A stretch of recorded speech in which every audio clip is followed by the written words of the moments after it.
শীতের পোশাক পরিয়ে বাচ্চাকে ঘুমিয়ে দিচ্ছেন, এর থেকে কতটা ক্ষতি হতে পারে আপনি জানেন কি? সবাইকে আন্তরিক শুভেচ্ছা ও অভিনন্দন জানাচ্ছি সুপার মম মোনালিসায়। আমি মোনালিসা। আশা করছি আপনার ছোট্ট শিশু সন্তানকে নিয়ে আপনি ভালো আছেন, আমরাও ভালো আছি। শীতের সময় আপনার সবচেয়ে বড় ভুল কোনটা জানেন কি? আপনার ছোট্ট বাবুসোনাকে সোয়েটার, টুপি, মোজা পরিয়ে ঘুমিয়ে দেওয়া। দয়া করে নতুন মায়েরা এই ভুল কোনোভাবেই করবেন না।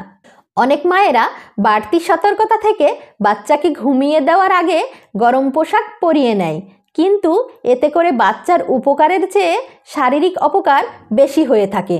কারণ ছোট বাচ্চারা ঘুমানোর সময়ও অতিরিক্ত ঘেমে যায়। স্বাভাবিক ঠান্ডার চেয়ে ঘাম থেকে শিশুদের বেশি ঠান্ডা লেগে থাকে।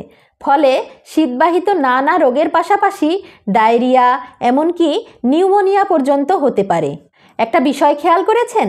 ছোট বাচ্চারা গা থেকে লেপ কাঁথা বারবার ফেলে দেয়, কিন্তু কেন ফেলে দেয় সেটা কি কখনো ভেবেছেন? ঘুমানোর সময় বড়দের তুলনায় ছোট বাচ্চাদের গরম বেশি লাগে, যে কারণে বাচ্চারা গায়ে কিছু রাখতে চায় না। তাছাড়া শীতের সময় বাচ্চাদের মাথাও ঘেমে যায়। সেই অবস্থায় সোয়েটার, টুপি, মোজা পরিয়ে রাখলে বাচ্চার সাথে কি হতে পারে ভেবে দেখেছেন?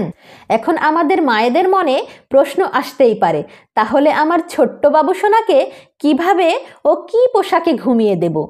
বাচ্চা যতক্ষণ পর্যন্ত জেগে থাকবে ততক্ষণ সব ধরনের পোশাক পরিয়ে রাখবেন।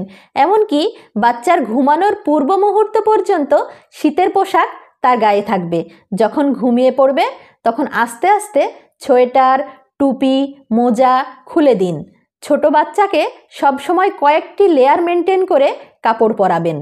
প্রথমে সুতির গেঞ্জি, তারপরে ফুল হাতা জামা প্যান্ট এবং সোয়েটার।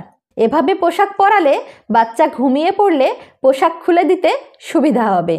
কিন্তু তাপমাত্রা যখন 15 ডিগ্রি সেন্টিগ্রেডের নিচে নেমে যায় তখন রুমের টেম্পারেচার এর ওপরে নির্ভর করে বাচ্চাকে কাপড় পরিয়ে কিংবা না পরিয়ে ঘুমিয়ে দিতে হবে।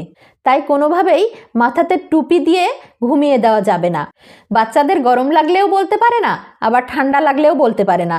ছোট বাচ্চার ভাষা একটাই, আর সেটা হচ্ছে কান্না।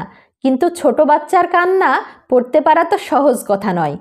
তাই মায়েদের সর্বদা লক্ষ্য রাখতে হবে ছোট্ট সোনামণির শরীর চর্চায়। ছোট্ট বাচ্চার জন্য পৃথক কাঁথা কম্বল রাখুন। বাচ্চা গা থেকে কাঁথা কম্বল ফেলে দিচ্ছে কিনা সেটা লক্ষ্য রাখুন। যদি ঘেমে যায় ঘামটা মুছে দিয়ে পুনরায় আলতো করে ঢেকে দিন।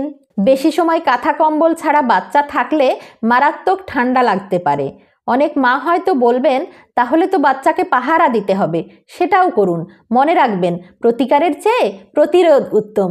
সবাই ভালো থাকবেন, সুস্থ থাকবেন। আপনার ছোট্ট সোনামণিকে শীতের সময় যত্নে রাখবেন। আবারও কথা হবে নতুন কোনো বিষয় নিয়ে সামনের ভিডিওতে। আল্লাহ হাফেজ।